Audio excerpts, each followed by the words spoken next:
Tidak mudah apalagi ringan, karena yang kita lawan adalah penguasa oligarki. Ancaman kita ditangkap, bahkan dipenjara. Bahkan Bang Medi bilang nyawa pun bisa kita hilang.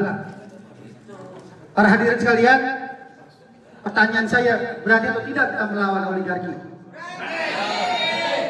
Berani atau tidak kita melawan penguasa? Baik, kita dengarkan gagasan dan motivasi dari Bang Egy Sujana. Pada Bang Egy, kami persilakan. Assalamualaikum warahmatullahi wabarakatuh.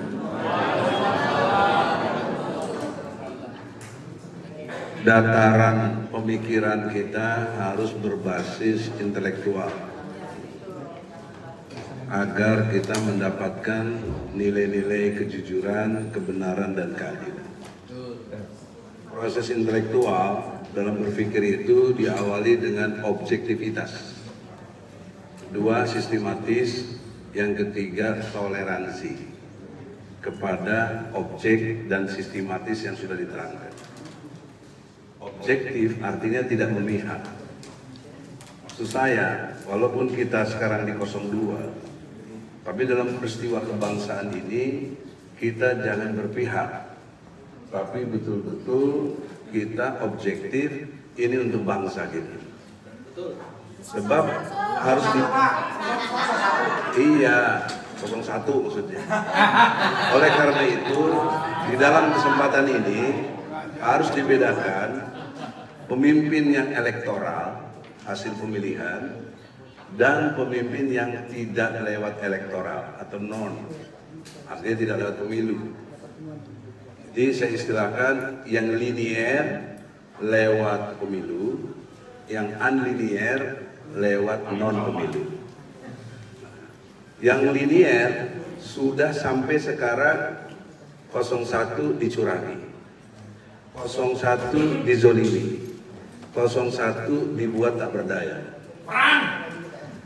Tetapi action dalam konteks ini dari 01 dan timnya, saya tidak melihat objektivitasnya untuk melawan. Sebagai contoh misalnya, harus dilihat dua hal penting, pra TPS dan saat TPS. Pra TPS itu sudah mereka rancang, sudah decide. Misalnya MK memutuskan putusan nomor 90 yang memenangkan atau membolehkan Gibran menjadi cawapres. Padahal menurut Undang-Undang Pokok Kehakiman, Usman itu sejak awal sudah melanggar Undang-Undang nomor 48 tahun 2009 pasal 17 mulai ayat 3, 4, 5, 6, 7. Di dalam ayat 3 disampaikan, hakim dan panitra bila menghadapi satu peristiwa kasus yang bertabrakan atau berkepentingan yang tidak sejalan, terutama masalah keluarga, tidak boleh menangani kasus itu. Tapi Gibran tetap dibela oleh pamannya Usman, sehingga lahir keputusan nomor 90.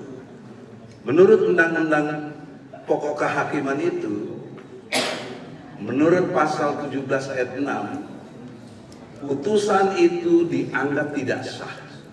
Tidak sah, jelas tertulis, boleh lihat di Google ada. Ayat 7-nya menyatakan bahwa sidang harus diulang dan dengan hakim yang berbeda. Nah, hakimnya sudah diganti, tapi sidangnya tidak diulang. Bahkan sekarang hakimnya Usman yang sudah dipecat gugat lagi ke PT UN dan dimenangkan putusan selesai. Itu penghinaan buat para lawyer itu. Bukan lawyer aja, tentara juga. Ya, mestinya tentara angkat senjata dong, lihat begini. Saya bukan tentara. Tentara mantan. Nah, jadi logika hukum intelektual itu begini, saudara, bahwa dengan kondisi objektif yang tadi saya sampaikan, 01 sudah dicurangi sejak belum ke TPS. Mereka secara itu disebut terstruktur, sistematis, dan masif, karena berlaku untuk seluruh Indonesia. Yang kedua, putusan DKPP yang berkait dengan memperingati Ketua KPU peringatan keras terakhir 2 kali setidaknya. Pertama, waktu dia selingkuh dengan wanita emas, diperingati terakhir oleh DKPP. Yang kedua, menerima pendaftaran dari Gibran atau 02 sebagai capres dan cawapres.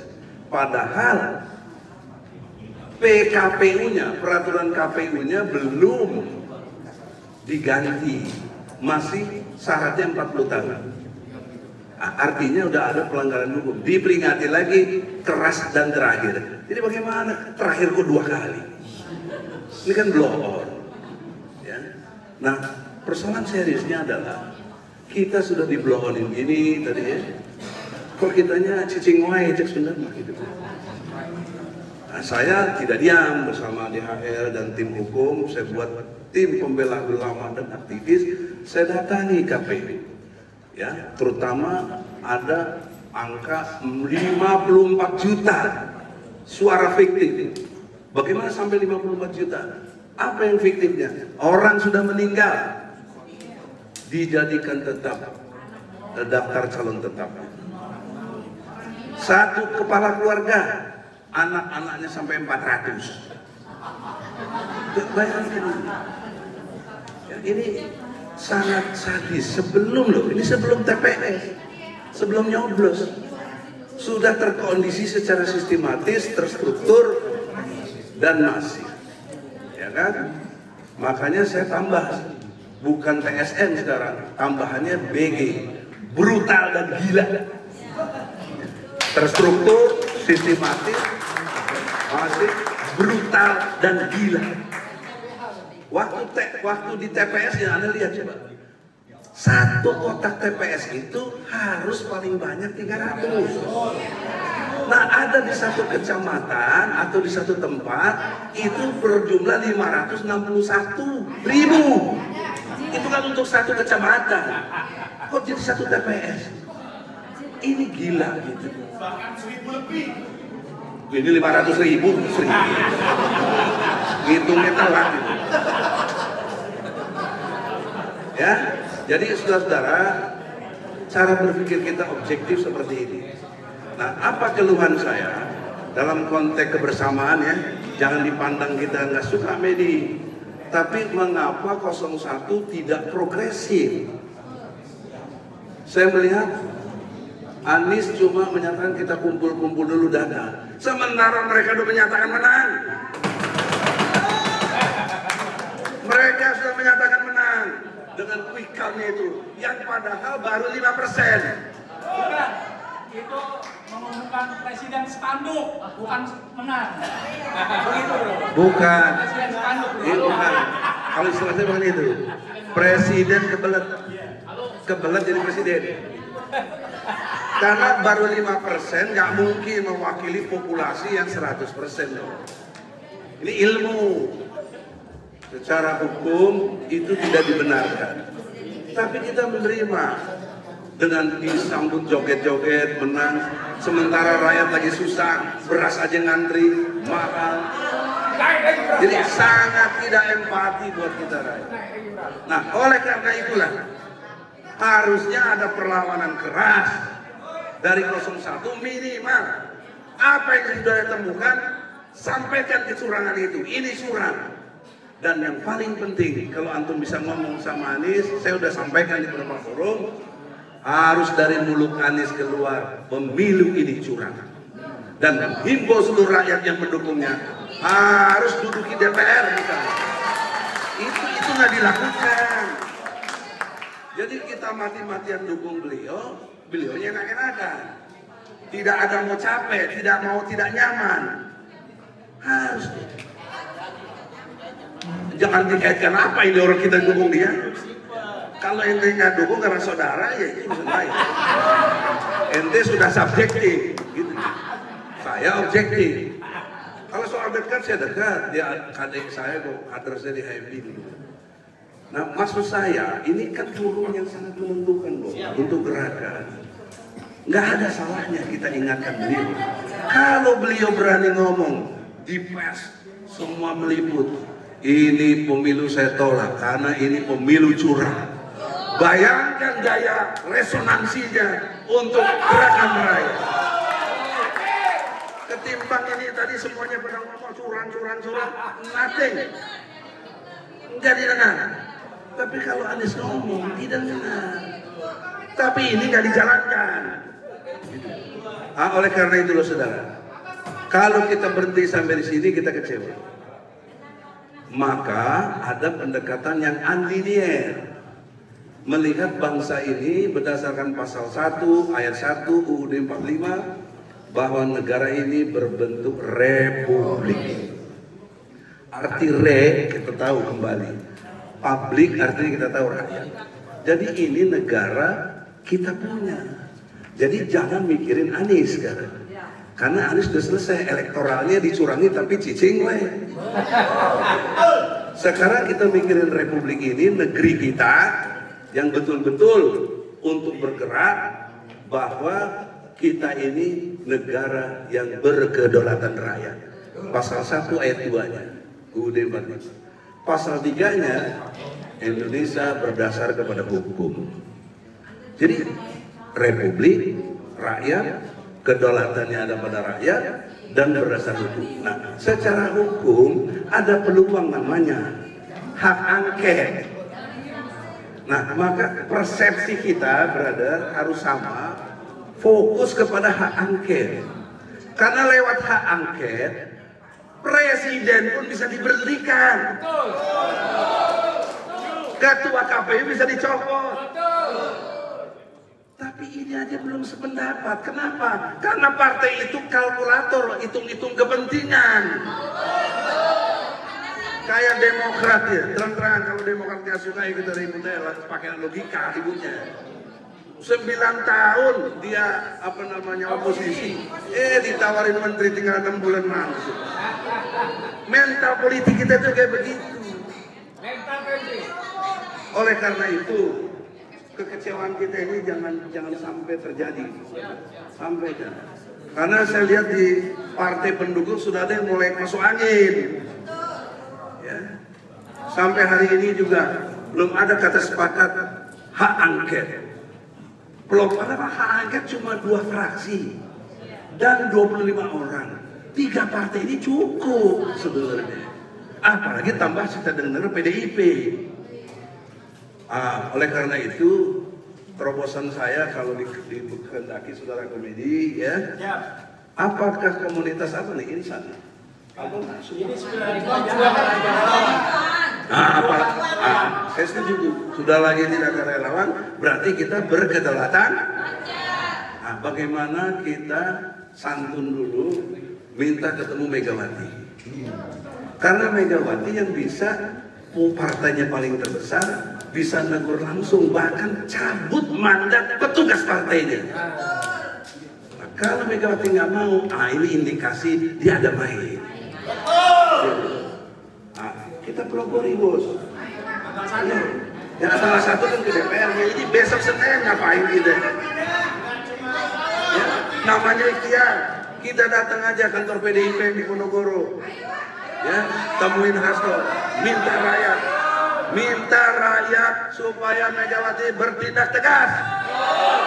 Copot petugas partainya itu. Kalau tidak, dia akan lukai sejarah. PDIP lah yang bikin rusak bangsa ini. Karena presidennya yang membuat kekacauan, biang kerok dari negeri ini adalah Jokowi. Itu satu. Mulai dari Senin, Selasa, Rabu, dudukin lagi Selasanya KPU. Tangkap KPU. Kenapa? Karena KPU sudah berbuat tindak pidana. Jadi jelas terukur gerakan kita. Ngumpul-ngumpul gini makan dapat snack pulang. Diajak perang berani-berani, pas ada perang kagak ada. Saya udah pengalaman kayak gitu-gitu. Oleh ke PDIP, Selasa ke KPU, Bawaslu, ke Gakamdunya penegak hukum terpadu. Di situ ada jaksa, ada hakim. supaya tangkap itu Bawaslu-nya juga. Masa Bawaslu komentar nggak ada kecurangan, yang ada pelanggaran. Pelanggaran itu kecurangan. Belum kan begini. Oke. Belum. Wah, ini penting lagi jangan persepsi. Yang kedua, lihat profesor-profesor. Yusril misalnya, si Jimli misalnya, baru saya lihat di medsos, ya, berkait dengan juga si AHY juga ngomong tidak ada urgensinya dalam konteks hak angket. Yusril bilang hak angket jangan berujung pemajulan. Ini gimana emang hak angket ujungnya pemajulan? Nah, ini diduga Profesor Amplopihim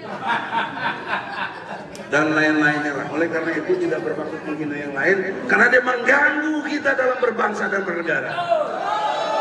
Oleh karena itu, saudara-saudara, dalam konteks agenda ini kita tempuhlah yang unlinear, karena yang linear itu urusan Anies dan timnya. Kalaupun dia mau diam saja, sudah, kita nggak bisa maksa-maksa. Tapi kita yang unlinear, jangan jadi perhitungkan. Caranya gimana? Kita harus militan melawan ini semua. Baik. Kalau kita nggak militan, jadi hitung. Oleh karena itu, siapkan korlap buat besok datangin PDIP kapan? Besok. KPU-nya kapan? Selasanya dan seterusnya. Sampai hari Jumatnya tanggal 1 mobilitas semua duduk di DPR. Jangan keluar dari DPR. Nah, supaya kita tidak benturan dengan petugas di DPR, tolong ketua-ketua partai yang PKS, yang Nasdem, yang PKB, setidaknya buka pintu. Kita bisa masuk. Jangan kita mau masuk aja nggak bisa. Nah, itu harus ada lobby-lobby, harus ada datang. Ngapain antum ngumpulin banyak-banyak gini? Ya, taunya loyo juga akhirnya. Oke. Oleh karena itu, saudara, kita hanya satu kata: lawan, lawan, Lawan. lawan, Lawan. kezaliman. Allahu Akbar. Allahu Akbar. Terima kasih banyak Bang Egy. Kita